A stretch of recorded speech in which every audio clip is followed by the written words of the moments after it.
So let's touch on e-cigarettes now. That's a whole other, I think, issue that needs to be addressed, because I think a lot of people think this is better for me, this is healthier for me. I'm not going to get cancer because I can use it inside. I don't have to go outside. So the e-cigarette debate is very contentious and very hot, and we could spend an hour talking about electronic cigarettes. To put it succinctly, the evidence for e-cigarettes helping you get off tobacco is not strong. It may help some people, but the evidence is not there to say it's a good way to quit smoking. The second aspect is the safety of electronic cigarettes have not been proven. So although they should be safer because they don't contain as many chemicals, they have not been shown to be safe. And they certainly contain some cancer-causing chemicals, although at a much lower level than you would find in a cigarette. And they haven't been around long enough. So we don't know what happens to you if you've smoked or vaped an electronic cigarette for 10 or 15 years. We just don't have that information. So is all of this information that we're getting just marketing? Yeah. It's not backed up by any research? There is some research, but very scanty data. So we've just, as part of the South African Thoracic Society and all the international respiratory societies, have looked at this data to say, what do we think as a lung specialist, and trying to put out what's called a position statement. And we've come down to the fact that yes, they may be beneficial, but we just don't know at this point. The problem is that they're not regulated. So although the high-end brands may be safer, there are lots of cheap knockoffs which aren't regulated in terms of what actually goes in. You as the consumer don't quite know what's in the e-cigarette. And you as the consumer don't know what's going to happen in 5 or 10 years' time. So the regulation is important. Marketing, although not as bad in South Africa, looks very much like tobacco marketing if you look at some of the international websites.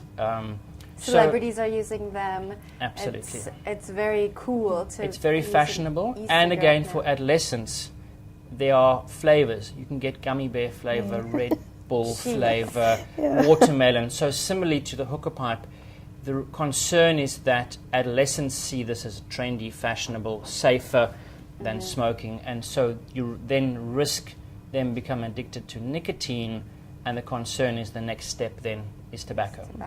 Well, if I can come in here, Jennifer, they've actually now started putting some measurements in place. So they are not allowed, I can say the vendors are not allowed to just sell e-cigarettes anymore. It has to be now sold in a pharmacy. So I think do you know about that? That is the regulation, but yes, you will still see them being sold in certain shopping centres. But they're actually not allowed to, so people must just be aware of that. All right. Now I do want to touch on the hookah or the hubbly bubbly just a little bit. I know some people think it's not a cigarette, so it's better for me, or it's flavored, so it's better for me. Why is this the wrong way of thinking? Well, if I can say about the hookah pipe thing is that it's a fashion thing, and also it tastes nice and it's very sociable, but obviously that is very unhealthy. People go to restaurants, they smoke, so they share the pipe, and that can cause things like throat cancer or herpes simplex.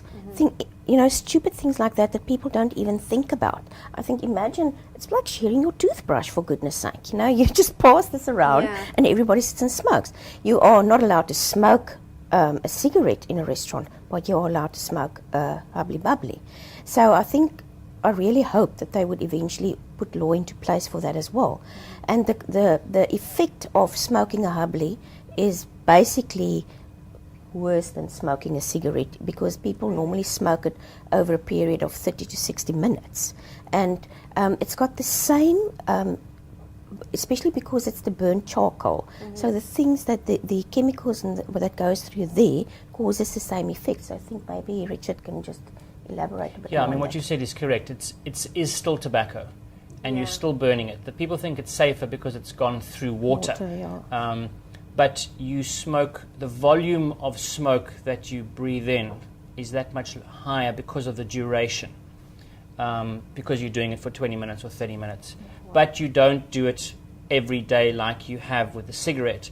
So there's not a lot of research to say the long-term effects of a hubbly bubbly because you can't distinguish the difference of hubbly bubbly and tobacco cigarettes. But it's the same stuff. It's the same tobacco that goes in your cigarette, goes in the hubbly bubbly. So they definitely are not safe.